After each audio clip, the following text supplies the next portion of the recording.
فلسطینیوں کے ساتھ ایک بہت بڑا سیاسی دھوکہ بے نقاب ہو چکا ہے، اور اس مرتبہ سوال صرف اسرائیل یا ٹرمپ سے نہیں، سوال ان 8 مسلم حکومتوں سے بھی ہے جنہوں نے فلسطینیوں کی طرف سے بولنے کا اختیار خود لیا، ٹرمپ کے منصوبے کا خیر مقدم کیا اور بورڈ آف پیس میں شامل ہوئیں۔ اپنی قوموں کو بتایا کہ غزہ دوبارہ تعمیر ہوگا، فلسطینی بے دخل نہیں ہوں گے، انہیں حق خود ارادیت ملے گا اور ایک آزاد فلسطینی ریاست کی طرف پیش رفت ہوگی۔ ان ممالک میں پاکستان بھی شامل تھا، سعودی عرب بھی، ترکیہ بھی، مصر، اردن، قطر، متحدہ عرب امارات اور انڈونیشیا بھی۔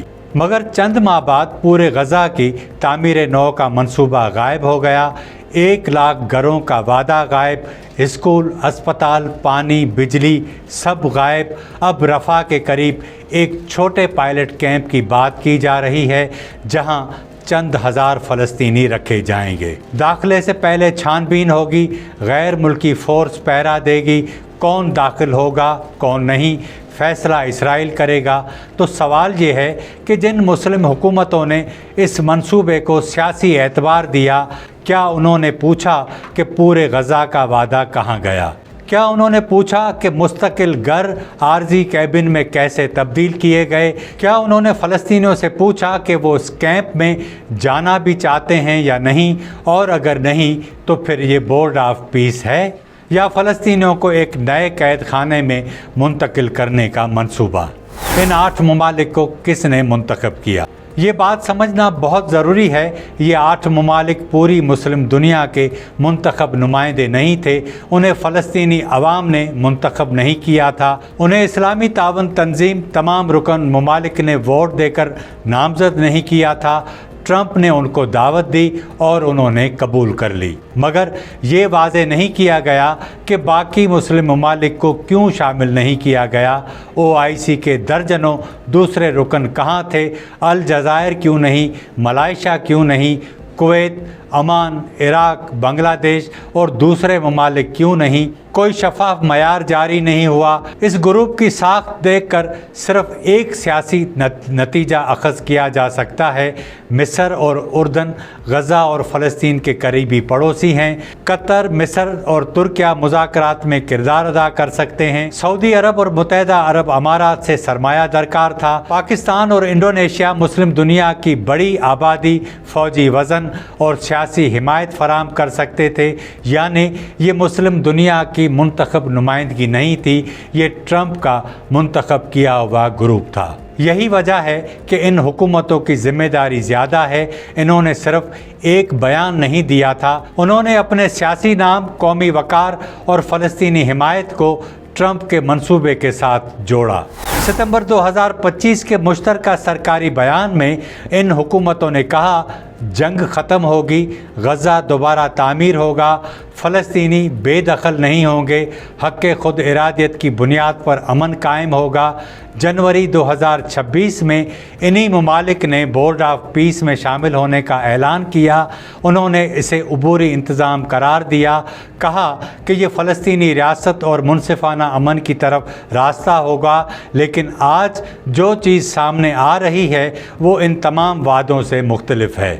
یہاں پہلا دھوکہ ہوا فلسطینیوں کے نام پر، مگر فلسطینی خود اس کی تیاری میں موجود نہیں تھے۔